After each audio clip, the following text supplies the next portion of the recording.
झुनुक मैया चलियावना असुनवा रात मोरा घर आंगना। रुनुक झुनुक मैया चलियावना असुनवा रात मोरा घर आंगना। शंका पोला चूड़ी मेहंदी, शंका पोला चूड़ी मेहंदी, हाथ में पहनेली कंगना। रुनुक झुनुक मैया चलियावना असुनवा रात मोरा घर आंगना। रुनुक झुनुक मैया चलियावना असुनवा रात मोरा घर आंगना।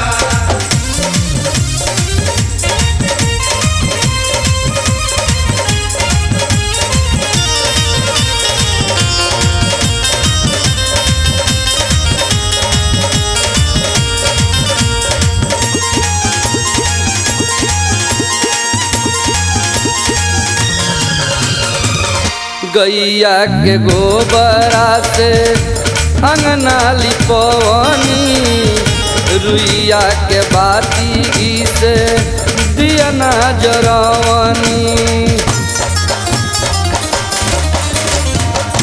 गैया के गोबरा से अंगना लिपवनी, रुइया के बाती से दिया ना जरवनी। निमिया के गोचिया पर, निमिया के गोचिया पर मैया के झुलौती झुलना। झुनुक झुनुक मैया चलियावना असुनवा रात मोरा घर आंगना। रुनुक झुनुक मैया चलियावना असुनवा रात मोरा घर आंगना।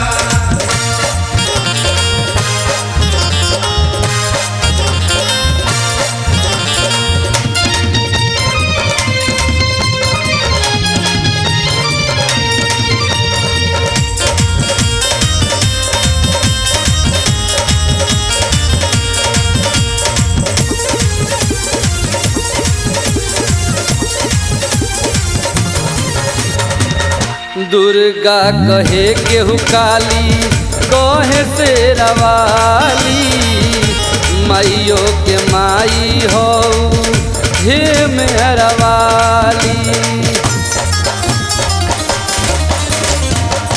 दुर्गा कहे केहू काली, कहे शेरवाली, माइयो के माई हो हे मेहरवाली। जेतने बरुपवा माई के, जेतने बरुपवा माई के, कोहे तो बिना मोतना।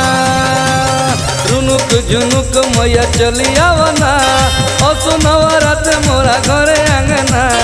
रुनुक झुनुक मैया चलियावना असुनवा रात मोरा घर आंगना।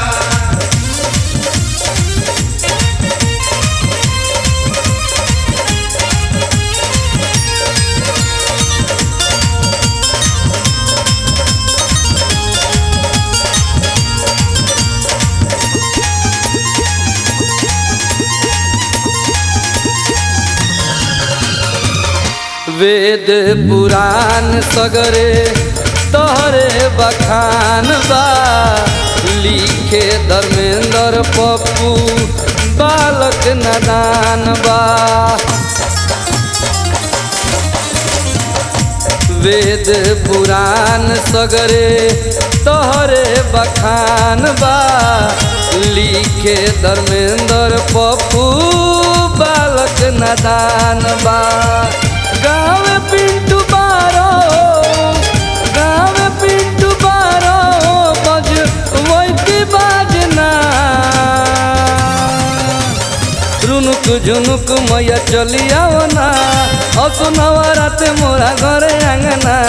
रुनुक झुनुक मैया चलियावना असुनवा रात मोरा घर आंगना।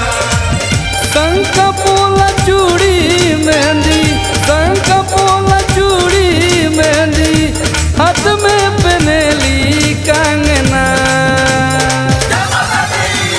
झुनुक झुनुक मैया चलियावना असुनवा रात मोरा घर आंगना। रुनुक झुनुक मैया चलियावना